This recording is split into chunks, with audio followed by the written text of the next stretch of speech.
ओकालिगा और उस vote bank पर मजबूत पकड़ उनके लिए काम करना, ये सिद्धारमैया के हमेशा से एक प्रायोरिटी में शामिल रहा है और वो एक इंपॉर्टेंट वोट बैंक है भी कांग्रेस के लिए कर्नाटक में। एक तो मैं एग्जिट प्लान की बात कर ही रही थी सिद्धारमैया की, लेकिन आगे की पूरी प्लानिंग कर्नाटक में करनी होगी क्योंकि आने वाले वक्त में वहां फिर से विधानसभा के चुनाव होंगे। 2 साल बाद ही चुनाव है और 3 साल का लगभग जो रिपोर्ट कार्ड है सिद्धारमैया ने कैबिनेट सहयोगियों और विधायकों के सामने रखा है और साफ तौर पर है कि जो आगे की जो चुनौती होगी वो डीके शिव कुमार को करनी होगी क्योंकि एक तो अच्छा अक्षय, मैं लौट रही हूँ आपके पास। अक्षय, मैं लौट रही हूँ आपके पास। देखिए, सिद्धारमैया ने डीके शिव कुमार के नाम का प्रस्ताव रखा, इस्तीफा सौंप दिया है। अभी सिद्धारमैया ने अभी की 2 बहुत बड़ी खबरें हैं। सीधा अदिति के पास चलेंगे, हमारी पॉलिटिकल एडिटर इस वक्त जुड़ चुकी है। अदिति, जो सवाल मैंने पूछा इस बदलाव के साथ, क्योंकि इस्तीफा तो सौंप दिया है सिद्धारमैया ने, लेकिन ये सत्ता परिवर्तन के तौर पर या फिर सत्ता समर्पण के तौर पर देखा जाए, क्योंकि ये किसी से छिपा नहीं है कि सिद्धारमैया और DK Shivakumar apart polls एक साथ चलने की कोशिश में बीते 3 साल से कर रहे थे। कांग्रेस के किसी भी वो ज्यादातर राज्यों में 2 पावर सेंटर रहे हैं जिसकी वजह से वो राज्य खराब हुआ है। मध्य प्रदेश की बात कर लें, हरियाणा की बात कर लें, राजस्थान की बात कर लें, छत्तीसगढ़ की बात कर लें और सिर्फ और पंजाब की बात कर लें। लेकिन ये पहली बार राहुल गांधी ने कर दिखाया और मुझे लगता है कि बहुत समय बाद राहुल गांधी ने 6 घंटे की मीटिंग के अंदर एक मुख्यमंत्री बदल डाला। ये एक राहुल गांधी के लिए तारीफ की बात है। दूसरा, राहुल गांधी ने 2029 की तैयारी शुरू की है। कैसे? पहला सिद्धारमैया से जिक्र करता है। आज सिद्धारमैया 78 ईयर्स के हैं। सिद्धारमैया जब चुनाव में जाएंगे तो 80 साल के होंगे।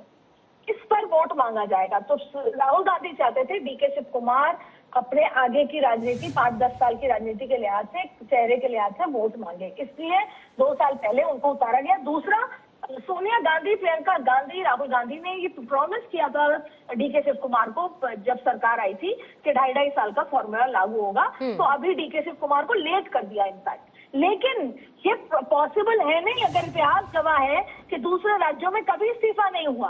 भूपेश बघेल ने नहीं दिया था इस्तीफा, अशोक गहलोत ने नहीं दिया था इस्तीफा, मध्य प्रदेश में सरकार गिर गई थी इस्तीफे के नाम पर।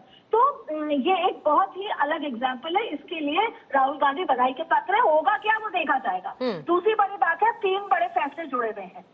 जुड़ा हुआ है, कैबिनेट रिशफल होगा, बैलेंस बनाना पड़ेगा, ओबीसी मुख्यमंत्री हटे हैं यहाँ पर, जाति जनजातीय राजनीति बहुत इंपॉर्टेंट है कर्नाटक की। दूसरा देखिए कि राज्यसभा चुनाव को बहुत करीने से निपटाना होगा। डीके शिव कुमार की जिम्मेदारी है अभी कि कैसे कोई क्रॉस वोट ना हो, कैसे कोई सिद्धारमैया कैंप के जो विधायक है, हालांकि उन्होंने आत्मसमर्पण कर दिया कि जो आला कमान कहेंगे वो हम कहेंगे, इसलिए अब वोट चांसेस कम हो जाते हैं। और तीसरी बड़ी बात है जो प्रदेश अध्यक्ष, क्योंकि आपको ओबीसी प्रदेश अध्यक्ष बनाना होगा। तो ये तो तमाम बातें हैं। तो राहुल गांधी, रेवंत 58 साल के हैं, फिर आप देखिए केरला के जो मुख्यमंत्री हैं वो 61 ईयर्स के हैं। तो राहुल गांधी ने एक यंग ब्रिगेड लीड बनाने की कोशिश कर दी है 2029 से पहले।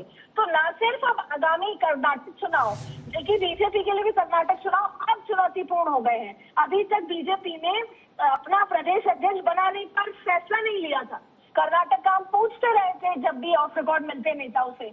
अब देखिए येदियुरप्पा के बेटे को बनाना पड़ेगा, क्योंकि येदियुरप्पा का अगर आपको इस समय इम्पैक्ट चाहिए चुनाव में तो उनके बेटे को। अदिति, 1 सेकंड आपको रोक रही हूँ, 1 सेकंड अदिति मैं आपको रोक रही हूँ। स्क्रीन पर जो इस वक्त तस्वीरें हैं, लाइव तस्वीरें हैं, आपको डीके शिव कुमार पहले से बैठे हुए नजर आ रहे हैं, उनके बगल की कुर्सी खाली है और अब आपको तस्वीरों में सिद्धारमैया दिखने लगे हैं। सिद्धारमैया ने ही डीके शिव कुमार के नाम का प्रस्ताव रखा है, दोनों बगल बगल की कुर्सी पर, और डीके शिव कुमार इस वक्त उठ चुके हैं, सिद्धारमैया से बातचीत करते हुए नजर आ रहे हैं और यहां पर होगी प्रेस कॉन्फ्रेंस, क्योंकि कर्नाटक की राजनीति की बड़ी खबर है और ये सीएम सिद्धारमैया